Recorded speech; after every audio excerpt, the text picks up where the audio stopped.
अपने पसंदीदा शो के फुल एपिसोड देखने के लिए अभी डाउनलोड करें दंगल प्ले ऐप।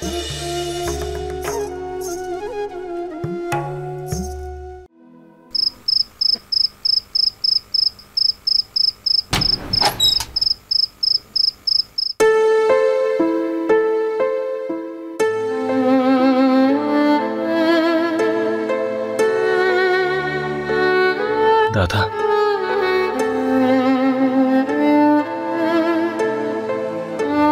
তুমি এটা কি করলে দাদা? তুমি বৌদিকে সবকিছু দেখার পরেও তুই এসব বলছিস?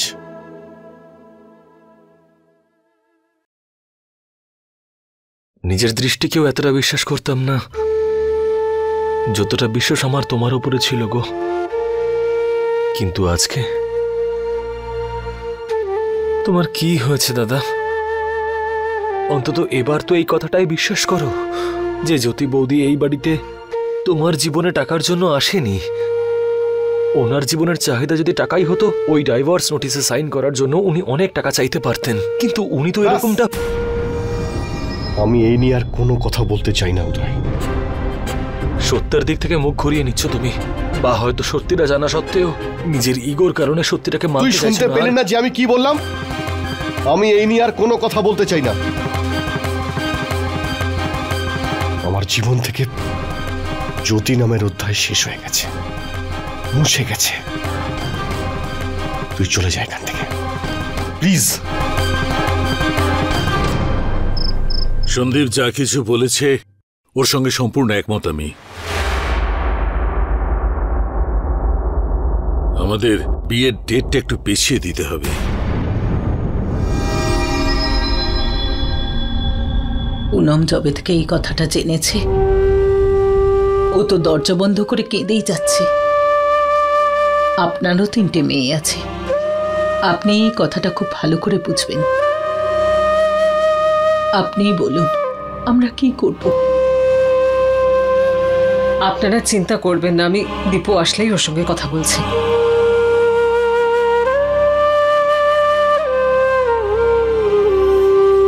ওই তো এসে গেছে দীপু।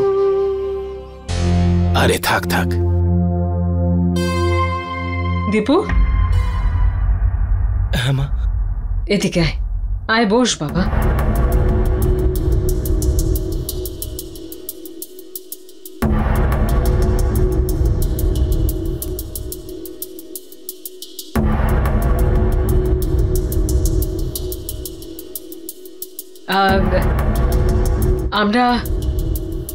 আমরা সবাই আজকে তোর বিয়ের তারিখটা পাকা করব। মা, আমি বলে দিয়েছি আমি এখন বিয়ে করতে পারবো না। কেন?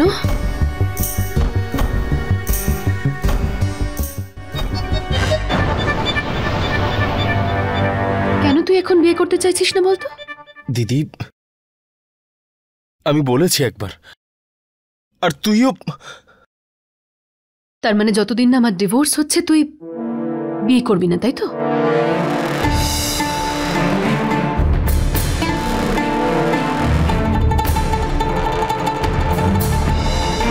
আমি ডিভোর্স পেপার সাইন করে দিয়ে এসেছি।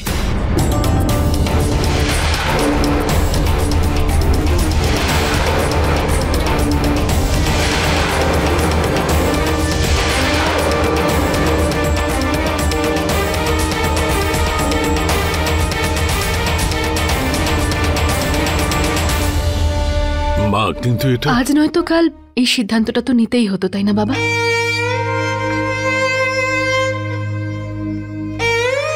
সবকিছু ভুলে গিয়ে আমি এবার এগিয়ে যেতে চাই।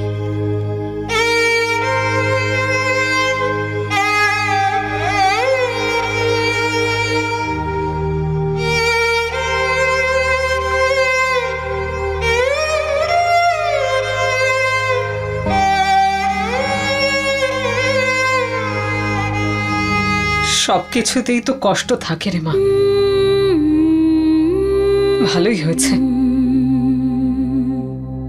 জীবনটা এবার নিজের মতো করে কাটাতে পারবি।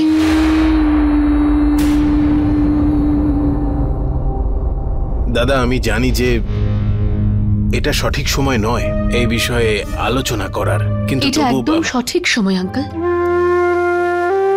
আপনারা সবাই এটা দেখতে পাচ্ছেন যে একটা সম্পর্ক ভেঙে যাচ্ছে, কিন্তু তার সাথে আরেকটা সম্পর্ক তৈরিও তো হচ্ছে।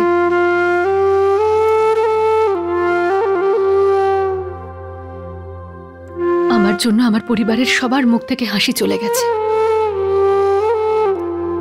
আঙ্কেল দেখবেন আপনার মেয়ে এই বাড়িতে নিশ্চয়ই আবার খুশি ফিরিয়ে আনবে। দাদা, কিভাবে বাঁচতে হয় সেটা আপনার বড় মেয়েকে দেখে শেখা যায়। শুভ দিন ঠিক করে আমি আপনাকে ফোনে জানাচ্ছি। এখন তাহলে উঠি। বেঁচে থাকো বাবা। ভালো থেকো।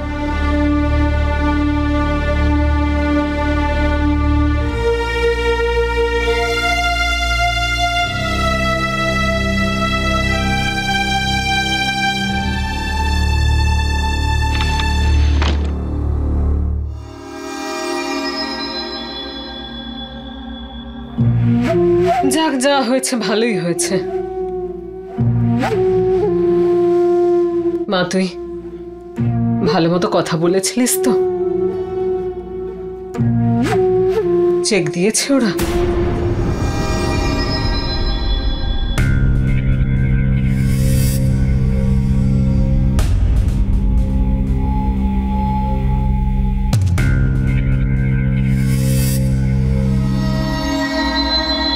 আমি ওদের থেকে কোনো টাকা নিচ্ছি না।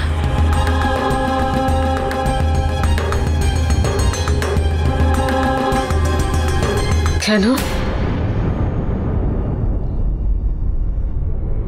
ওদের টাকার আমার কোনো প্রয়োজন নেই।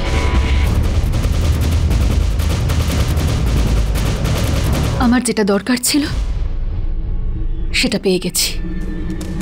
তোর টাকা পয়সার দরকার নেই।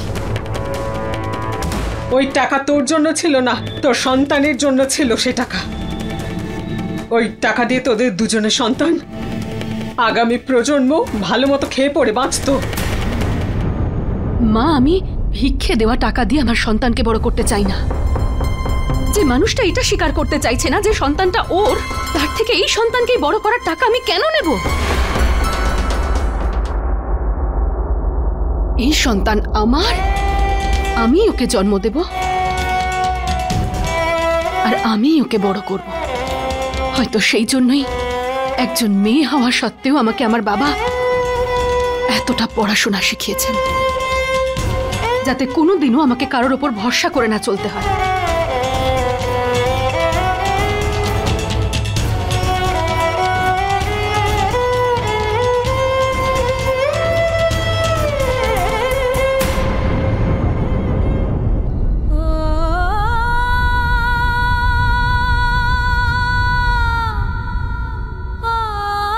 এই বাড়িতে আরো একটা মেয়ে আছে যাকে তোর বাবা যোগ্য করে তুলতে পারেনি।